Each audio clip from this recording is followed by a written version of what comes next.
سلام دوستان، لطفا این کلیپو با دقت تا انتها نگاه کنید. ممنون میشم. آقایون محترم، این یه جاروی برقی اورجینال بوش آلمانه. دو تا قیمت گذاشتم اینجا براتون. یکی 23 میلیونه، یکی 15 میلیون. این قیمت کاسبای درست حسابی بازاره، این قیمت کاسبای تو زرد بازاره. الان ببینید چیکار میکنن که جارو رو بهت ارزون تر بفروشن. آنباکسش میکنن جاروی اورجینال رو.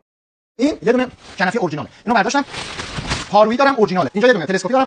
اینم به نفع من ضبط شد. الان میرم سراغ اکسسوریای دستگاه. 4 تا پاکت اورجینال رو برداشتم و ضبطشون کردم. 4 تا پاکت فیک میذارم سر جا. یه دونه پارویی، یه دونه لوله تلسکوپی خیلی خوشگل‌تر از مال خودش، یه دونه لوله کنفی، اینم مثل مال خودشه. میبندمش. الان بیا قیمتا رو ببین. جاروی اورجینال 3 میلیون قیمتشه و فروشنده داره 1.500 تومن توش سود میکنه. 12 میلیون و 500 تومن از روش اکسسوری برداشتم. او 380 تومن به جاش اکسسوری ماده گذاشتم. شد 13 میلیون و 330. این جاروی 23 میلیونی رو بهت میدم 15 میلیون. هم سود بیشتری میکنم، هم اسمم شد ارزون فروش، هم تو شدی گرگ بازار که رفتی همون جارو رو با همون بسته بندی ولی با اکسسوریای قلابی. از گول قیمت‌های سایت رو نخورید. باز این خوبه دوستان، بعضیا کل دستا رو برمی‌دارن جابجا می‌کنن، مثل مارک پاکشما یا شبیه مارک فروش کلا برمی‌دارن جابجا می‌کنن، اسم جنس اصلی می‌فروشن. دوستان حتما قبل خرید تحقیق کنید، از جای معتبر خرید کنید. در هایلایت پیج کالای فیک و تقلبی یا تبدیل شده رو گذاشتم. اگه سوالی هم بود در خدمتیم.